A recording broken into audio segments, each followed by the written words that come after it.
Hello and welcome to the fourth grade channel of Sun Devil Learning Labs. I am Mrs. Khan. Let's get started. All right, so today's lesson is on the text structure that is sequence. All right, you went over text structure yesterday with Ms. Holman. And when you think about text structure, it refers to the way a story is arranged or organized when it's written. All right, we have chronological order and sequence, right? You went over chronological order yesterday with Ms. Holman. And today we're going to go over sequence. And the remaining structures are compare and contrast, cause and effect, and problem and solution. We're going to touch on those the rest of the week. All right? What I want you to do, just as an introduction, is watch this video that I'm going to show you and think about what's happening in the video compared to what's written in the recipe that I'm going to show you. And think about how would you retell what happened in the video to someone who hasn't seen it, okay? So take a look at this recipe, right? It's green chili and cheese bread, right? It says what you need are bread mix, 12 ounces of carbonated water, 1 cup of shredded cheddar cheese. And the instructions are preheat your oven to 350 degrees Fahrenheit, grease a 5x9 loaf pan. Pour 12 ounces of carbonated water into a large mixing bowl and add the mix and cheese. Stir together until blended, pour into a pan and spread out. Bake for 45 minutes or until toothpick inserted into center comes out clean. For a butter crust, pour 2 tablespoons of melted butter over the top and bake 5 minutes more. Slice and enjoy. Right? And additionally, we have baking times. We have the one that's written in the instructions for the 5x9 loaf pan, 45 minutes.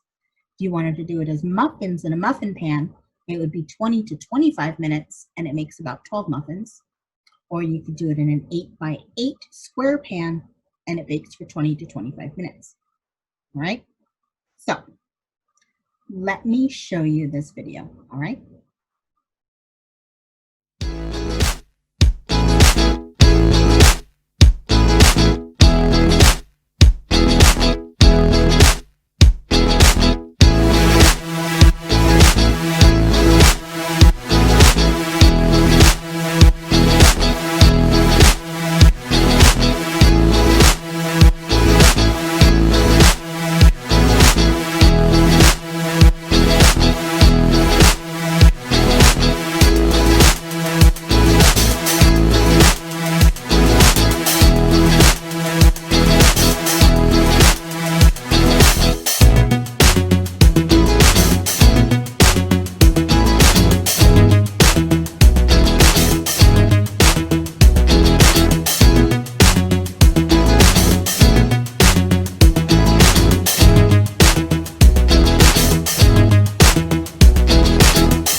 So what did you think about the video? What was happening in the video compared to what was written in the recipe, right? And then did you think about how you would retell the video, what was happening there to someone who hadn't seen it, right? So getting your brain ready to go with that. Let's continue. So let's review chronological order, right? This is what you went over with Miss Holman. Okay, so chronological order. These nonfiction texts, right, include a sequence of actions or events.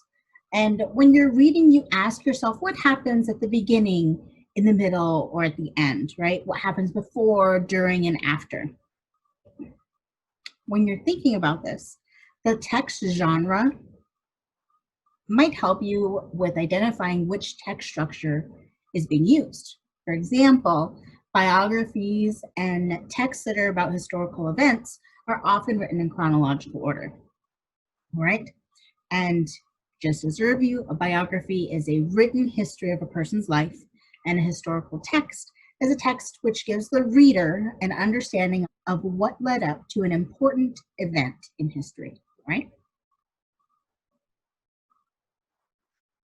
So when we think about chronological order as we're reading, we look at the signal words or phrases, which are before, in the beginning, to start, first, next, during, after, then, finally, afterward, at the end, in the middle, and if there's date and time, right? And as an example, all right, first, my alarm woke me up. Then I ate a bowl of cereal for breakfast. Finally, I got dressed for school, right? That's the first event is the alarm clock went off. Second event is breakfast. And the third event is getting dressed, right? When we try to organize these things for ourselves and we write them down, we use a graphic organizer, right? I have a few for you to look at. This one is like a flow chart. We have first, and it flows into second, which goes into next, then finally, right? This is how the story would be structured, right? Or if you retold the story, that's how you would do it, right? We also have this table, right? We have our sequence word, which would be first or in the beginning, one of those phrases, and then what happened, right? And then you can also do like a sort. Okay, you can on separate pieces of paper, just little ones, write down whatever the events were and then rearrange them. Or you can even do it as pictures, right? When I use this graphic organizer, I like to use sticky notes because then I can just write down my events and rearrange them however I need to. And it takes away the need to erase or rewrite things. So right now, I want you to pause and pick one of the graphic organizers and draw it on your paper. All right, you can do the flowchart one, you can do the sequence word, right? And then the event on the side, or you can do the sticky note, small pieces of paper thing that I just said. All right, hit pause, draw out your graphic organizer. All right, so let's keep going. What we're going to do now is we're going to read a book, and it's called Pride, the Story of Harvey Milk and the Rainbow Flag. And it's written by Rob Sanders, right? It was published by Random House, New York. Okay, so here we go. Here's our cover. The title is Pride, the Story of Harvey Milk and the Rainbow Flag, written by Rob Sanders, illustrated by Steven Salerno. Inside of our cover, and our title page gives us our title of the book again, Pride, the Story of Harvey Milk and the Rainbow Flag, written by Rob Sanders, illustrated by Steven Salerno, and it's published by Random House, New York. All right. In memory of my Uncle Jack Sanders, that's the dedication from the author. And then it says, special thanks to Gilbert Baker for his generous help and support of this project and for showing millions of us our true colors. All right, here we go. You have to give them hope. Hope for a better world, hope for a better tomorrow. Harvey Milk was an ordinary man, but he had an extraordinary dream. That dream would change history. Harvey dreamed that everyone, even gay people, would have equality. He dreamed that he and his friends would be treated like everyone else. He dreamed that one day people would be able to live and love as they pleased. With his New York accent, Harvey talked to everyone about his dream. His voice boomed, his body bounced with energy and excitement. Some people listened, a few agreed, most did not. But Harvey's big voice and his big dream wouldn't be stopped. He discovered that the best way to change laws was to help make laws. In 1977, Harvey Milk took a big step toward that dream when he became one of the first openly gay people to be elected to political office in the United States. Harvey and his friends planned marches to protest inequality and unfair laws.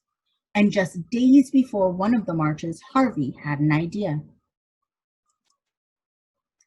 A symbol, he thought. We need a symbol that shows who we are and how we feel. Something to carry during the march, something to make people feel they're part of a community, something to give people hope, something extraordinary. Harvey knew an artist who could help, Gilbert Baker. Harvey asked. Gilbert said, "We need a flag." Volunteers arrived to help Gilbert's design come to life.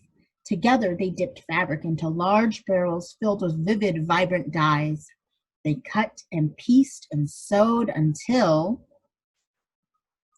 Harvey, Gilbert, and the other activists had a flag with 8 colorful stripes, a flag that Harvey hoped would give hope. On June 25th, 1978, when it was time for the march, a breeze stirred in San Francisco. The flag unfurled. The quote in the flag says, "Rights are won only by those who make their voices heard." The wind blew, the flag fluttered, flapped, and flew. A rainbow as bright and unique as the men and women who walked behind it led the march. Harvey and the people asked for equality. They asked to be treated like everyone else. They asked to live and love as they pleased. They hoped the march would make a difference. Harvey was proud of the flag and proud of himself. He hoped others would be proud too. 5 months later, on the morning of November 27, 1978, Harvey and the mayor of San Francisco, George Moscone, were assassinated. Their lives were taken by a man who did not think like Harvey or feel like him or love like him.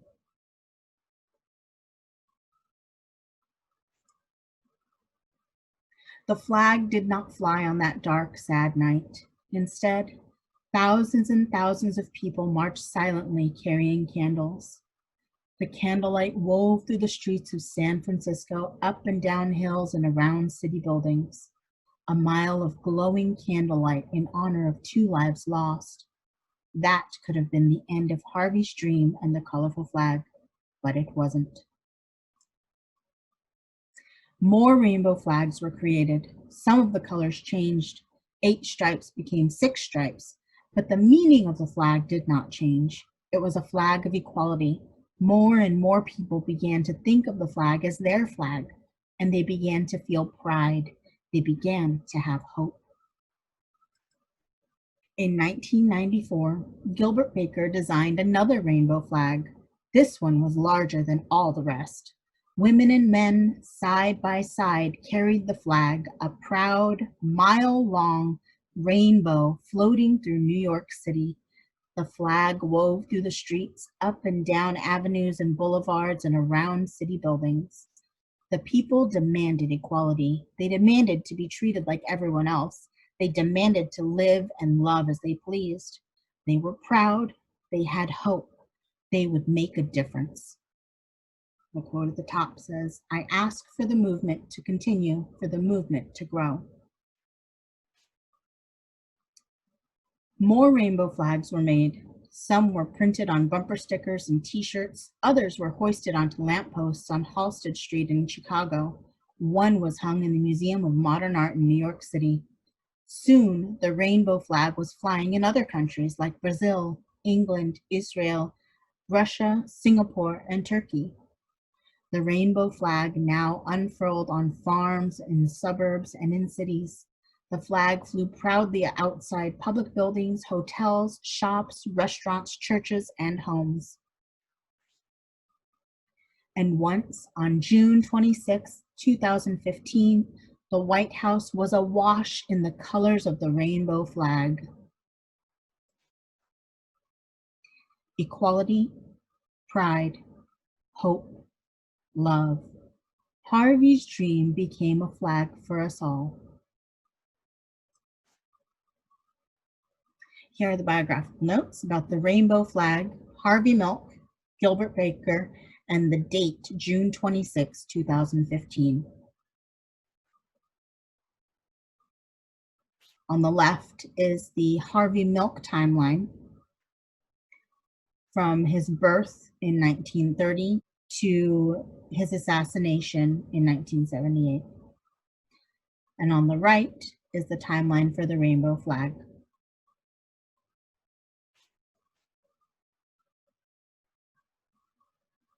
Some extra information for more reading, websites, books, and a podcast.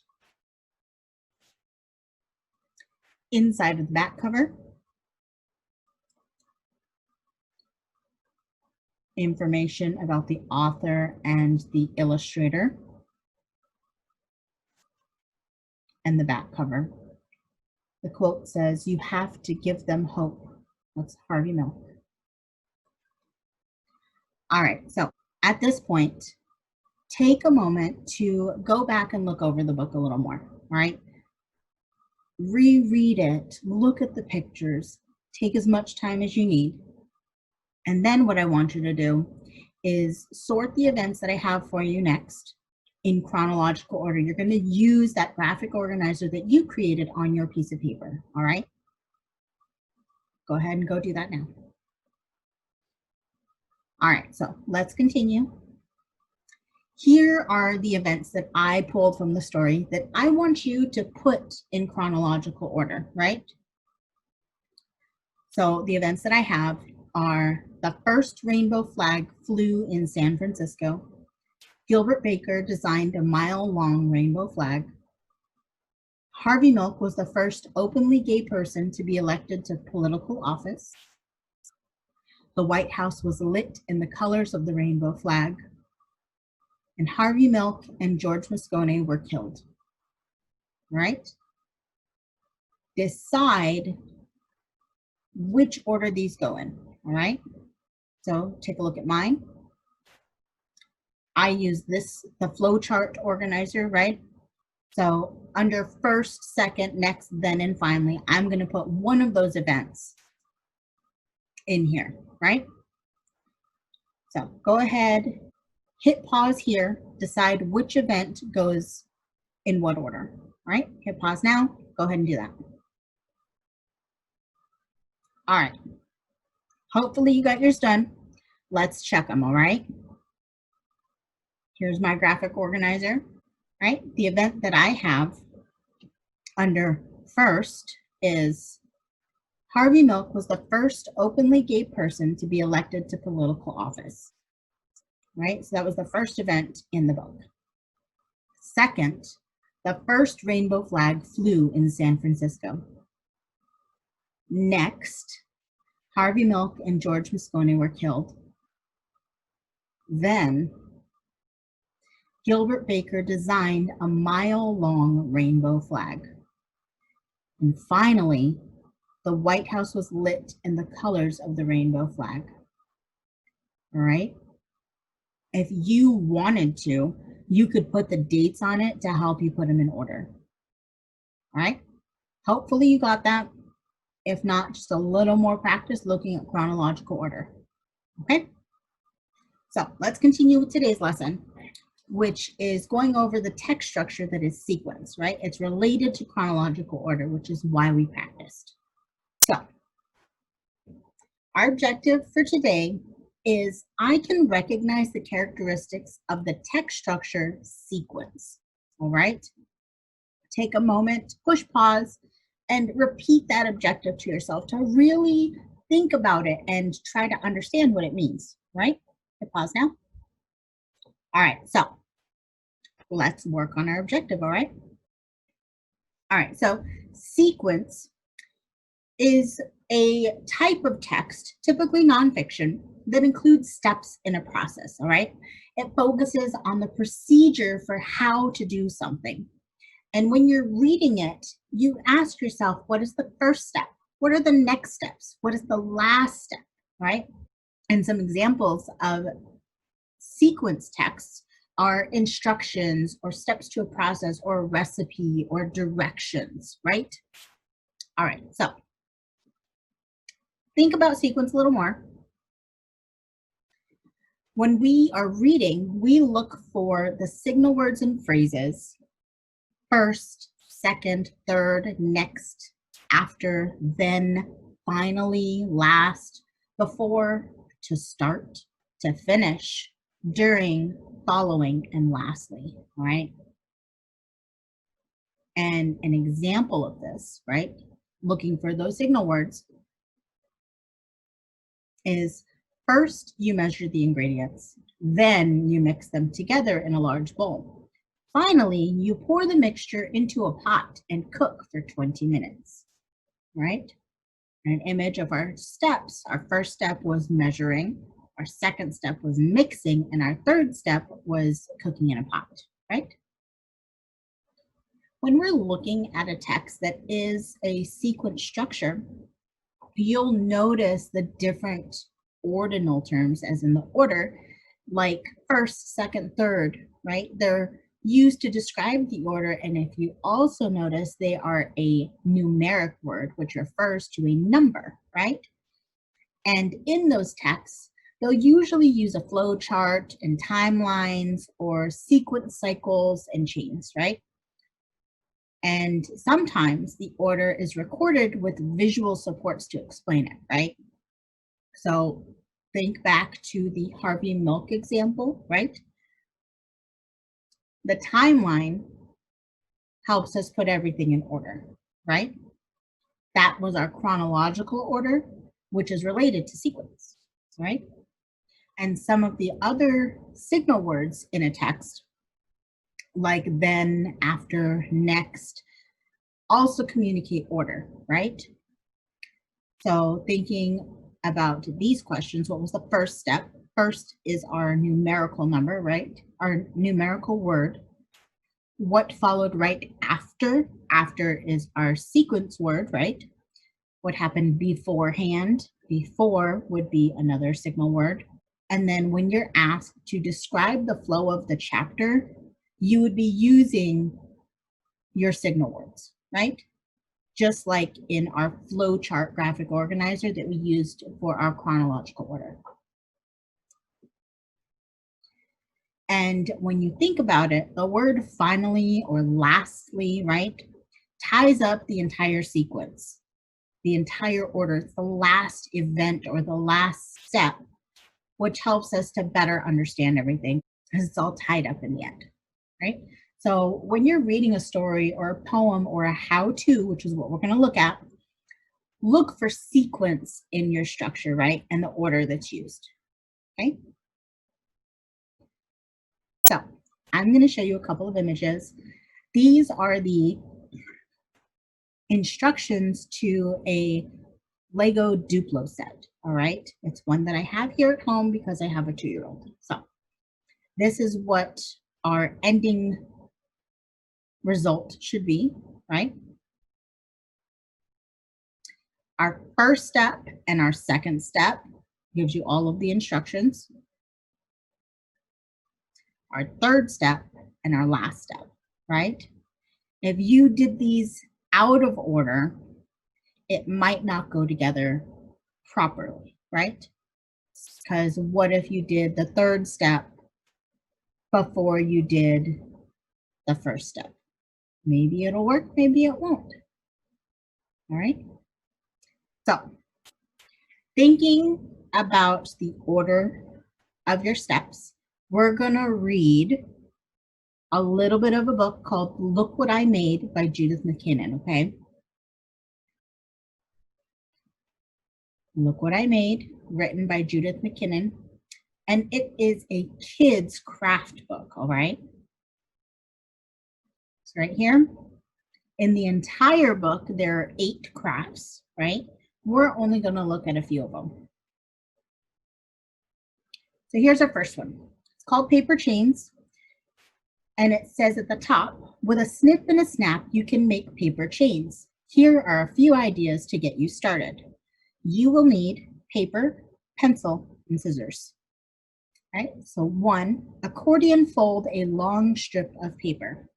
2, draw a design on one end, make sure it meets both sides of the paper.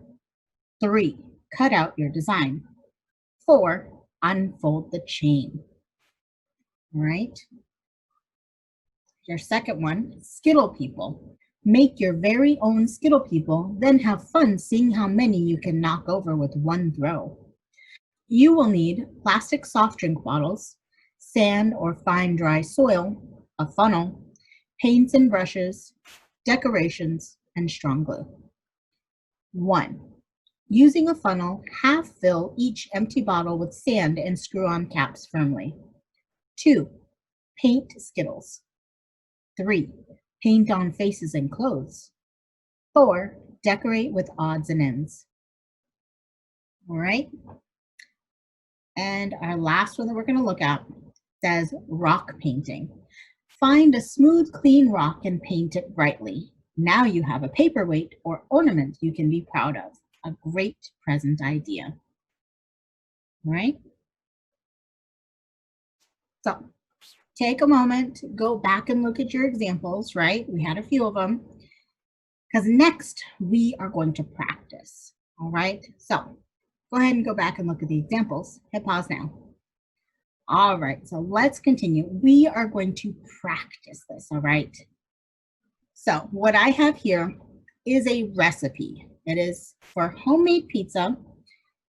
It has our author, how long it'll take, our ingredients for our crust and our toppings, and then our directions, all right? Take a look at it, hit pause if you need to. I will read through it fairly quickly. Right, homemade pizza, ready in 45 minutes. Ingredients for the crust are 2½ cups of flour, 1 teaspoon of salt, 1 teaspoon of sugar, 1 tablespoon of fast rise yeast, 1 cup of water at 120 degrees, 1 tablespoon of oil. Ingredients for the toppings is 1/4 cup of tomato sauce, 1 teaspoon of Italian seasoning, 1/2 teaspoon of garlic powder, 1/2 teaspoon of salt, 1/8 teaspoon of pepper, 1½ cups of pepperoni slices, 1 cup of shredded mozzarella cheese, 1 cup of shredded Monterey Jack cheese, and 3 tablespoons of grated Parmesan cheese. And the directions say, in a bowl, mix first 4 ingredients. Mix water and oil, add to flour mixture. Turn on to floured surface, knead for 2 minutes. Place in greased bowl, turning to greased top. Cover and let rise for 20 minutes. Punch down, place on 12-inch greased pizza pan. Pat into a circle. For the topping, mix first 5 ingredients and spread over crust. Put a few pepperoni slices on top of sauce. Sprinkle with half the mozzarella, half the Monterey Jack, and half the Parmesan. Put the rest of the pepperoni on. Repeat the cheese layer. Bake at 400 degrees Fahrenheit for 20 minutes or until light brown. All right, review that if you need to. Think about how you would tell someone that you made this at home. What would the steps be to it in your story, right? Go ahead and hit pause. Think about that. Write it down if you need to. All right, so let's check. Ready? I have. This is just an example. You notice not everything is written on it, right? Homemade pizza is delicious. First, make the dough from flour, water, and yeast. After that, begin making the tomato sauce. Next, add any vegetables you like. Then, bake it in the oven. After a short time, the kitchen begins to smell delicious. Soon it's ready to eat. All right? Hit pause and think about how the information from the recipe was put into a story format, right? And also look at our signal words and phrases that are in the story format, right? Because in our recipe, we don't have those words. All right, so let's continue on, all right? Now I want you to try it, okay? What I want you to do is read the passage that I have for you. Then write out how you would give your directions, just like with the pizza we just read, right? And then remember that all of the steps might not be in the passage, right? Because if you go back to our pizza passage, it says that the kitchen will smell delicious, kind of thing, right? So here's your passage. Our title is sponge dough. The materials, it says 6 cups of flour, 1 cup of vegetable oil, enough water to make a soft, spongy mixture, and food coloring, which is optional. Directions. 1. Put flour and oil in a large bowl. 2. With a large spoon, mix thoroughly. 3. Add water, a teaspoon at a time, until a spongy mix is formed.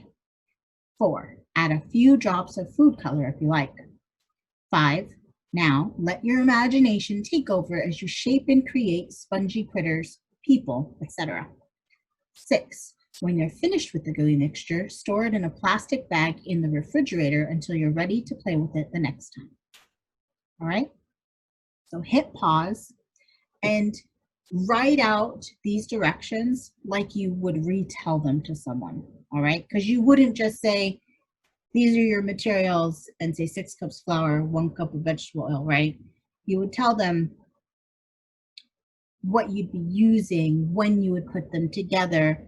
You can even go back to the pizza passage as a reference, right? So hit pause, write out your passage, okay?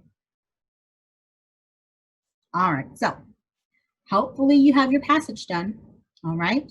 If not, think about it, or you can look at this recipe, right? And tell it to someone else, right? Instead of writing it down, tell it to someone. All right, so hopefully you have your sequence down, right? All right, here was that graphic organizer. And now I'm going to show you my version, all right? So what I have as my sequence word is first, in a large bowl, mix the flour and oil, right? Second, add small amounts of water until the dough is spongy. Then, if you would like, add food coloring. Finally, play with the sponge dough. Let your imagination run wild. And after, put your sponge dough in a plastic bag and store it in the fridge to play with again later, right? Hopefully yours makes sense, right? You have it in order. You used your signal words, all right? So let's wrap up, all right?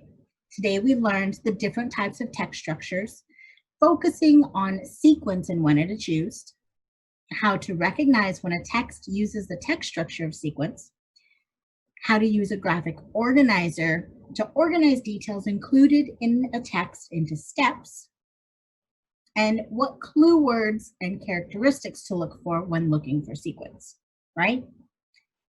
All right, so thank you for joining me. I hope you have an awesome rest of your day. If you want to have a little extra practice, keep watching the video, all right? All right, some extra practice. I have for you another book. It's called Everybody Cooks Rice, and it's written by Nora Dooley, all right? Remember, as we're reading this, you can push pause at any point to reread something or just look at the pictures some more, all right? Our cover, Everybody Cooks Rice by Nora Dooley. Our inside, our title page, Everybody Cooks Rice by Nora Dooley. Illustrations are by Peter J. Thornton, and it's published by Carol Thoda Books. Our dedication page says, the artist would like to extend special thanks to his international cast of models. To my families, immediate and extended, and with thanks to Jed, that's from the author, for Barbara, is from the illustrator. All right, here we go. My stomach was grumbling. Mom was cooking dinner, and I couldn't wait to sit down and eat. Carrie, will you go out and find Anthony? Dinner is almost ready. Mom is always asking me to look for Anthony. He's my little brother, and he's such a moocher. If he's not playing ball or hopscotch, he's at a neighbor's house tasting their dinner. I walked outside and looked up and down the street. I couldn't see Anthony anywhere, so I went over to Mrs. Darlington's house. Anthony and I call her Mrs. D. She's our next door neighbor. Mr. and Mrs. D are from Barbados. It was Thursday, so their grandchildren, Sean and Stephanie, were over having their favorite dinner, black-eyed peas and rice. At the front door, I could smell fried onions and bacon. It made my mouth water. I ate a small cup of rice and black-eyed peas while Mr. D told stories about Barbados. People swim there and go fishing even in December. Suddenly, I remembered I was supposed to be looking for Anthony. So I asked if anyone had seen him. Sean said he'd seen Anthony going into the Diaz's house. I went there next. When I walked into the kitchen, my friend Fendra Diaz and her little brother Tito were cooking dinner because their mom was working late. Tito was telling Fendra that she uses too much spice. Fendra said Tito was checking the pot too often, so the rice and pigeon peas would never cook. Their teenage brother Jose told them to pipe down. He wanted to watch TV. I looked in the pot to see what was cooking. The rice was bright yellow. Fendra told me that her grandmother in Puerto Rico had taught her how to cook with turmeric. Turmeric makes rice yellow. Tito gave me a taste from the cooking spoon. Boy, was it delicious. Then I asked if anyone had seen Anthony. Fendra said Anthony had been there to taste their dinner, but had left to visit Dong, so I went across the street to Dong's house. Dong Tran came from Vietnam 5 years ago with his whole family, aunts, uncles, cousins, and all. Dong's older sister Tam answered the door. Mr. and Mrs. Tran work late every day, so everyone else takes turns making dinner. It was Tam's turn to cook. She was busy making the garlicky fishy sauce called nokjan. She let me try it on some rice. It was sweet and salty and sour. It tasted interesting. Later, when Mrs. Tran gets home, she'll make fried rice with peas. When Mr. Tran gets home, everyone will sit down and eat together. When I asked if anyone had seen my brother, Dong said Anthony had been helping Mrs. Hua and Mei Li with their groceries. The Huas lived on the corner, so I started to walk up the street. Carrie, wait up, someone called. It was my friend Rajit. He was carrying 3 round metal boxes all clipped together. Something inside smelled delicious, so I asked him what it was. Rajit said his parents were working at their video and gift shop, so he was bringing them leftovers in a tiffin carrier. There was a big party at the Krishnamurthy's house last weekend, so Rajit's mother cooked a fancy, colorful Indian dish called biryani. It's made with peas, cashews, raisins, lots of spices, and a special kind of rice called basmati rice. I had tasted biryani at Rajit's house the last time I went out looking for Anthony. When I told Rajit that I was looking for my brother again, he said Anthony and Mei Li were blowing bubbles out a window of the Hua's house. The Huas came from China a year ago. Mrs. Hua is just learning how to speak English. We smile at each other a lot. Mrs. Hua was steaming white rice for her family and the boarder who lives in the back room. She was also making tofu and vegetables in the wok. That's a big pan with a round bottom. Mrs. Hua always makes me sit down and eat something when I come over. Everyone at the Hua's house uses chopsticks. Mei Li, who is only 3.5 years old, can even pick up a single grain of rice with her chopsticks. Maylie laughed at me when I tried using chopsticks and dropped some vegetables. She said Anthony was bye-bye, so I decided to try our backyard neighbors, the Blues. The Blues are from Haiti. Their cat just had kittens, so Anthony wanders over there a lot. Mrs. Blue teaches English at the community center. We get to call her Madame Blue. Madame Blue speaks 3 languages, French, English, and Creole. When I walked in, Madame Blue was making a Creole-style Haitian dinner. It had hot peppers, chives, red beans, and you guessed it, rice. Monsieur Blue works 2 jobs, so he won't get home till late. Madame Blue says the pot will stay on the stove and the rice will get tastier and spicier. Adeline and Jean-Marie Blue came home for dinner on their break from their after-school jobs at the grocery store. They helped themselves to bowls of rice and beans from the pot and gave some to me. I thought my mouth was on fire. Jean-Marie teased me when I gulped some water. It was getting late and I still hadn't found Anthony. Adeline said she had seen him with a kitten in his arms climbing the fence to our yard. I said thanks and au revoir, that means goodbye, and hurried home. When I walked into the house, Anthony was showing the kitten to our baby sister, Anna. He was explaining to Mom that he was only borrowing the kitten. Mom was putting dinner on the table. Her grandmother from northern Italy taught our grandmother, who taught Mom, how to cook risu, rice with green peas. Mom puts butter, grated cheese, and some nutmeg on it. It smelled so good, but my stomach wasn't rumbling anymore. I told Mom that I was too full to eat. Anthony said he wanted to eat his dinner even though he was full because he loves rice. And that afternoon, he found out that And something really cool that cooks I found in the back of this book is it has recipes for each rice dish from each home that was visited, right? So hit pause on whichever one you want to look at. Here's our first one, recipes. The first thing is just rice. Second one is Mrs. D's black-eyed peas and rice. Next is Mrs. Tran's fried rice. Then Rajit's biryani, which is actually on 2 pages. Here's the first half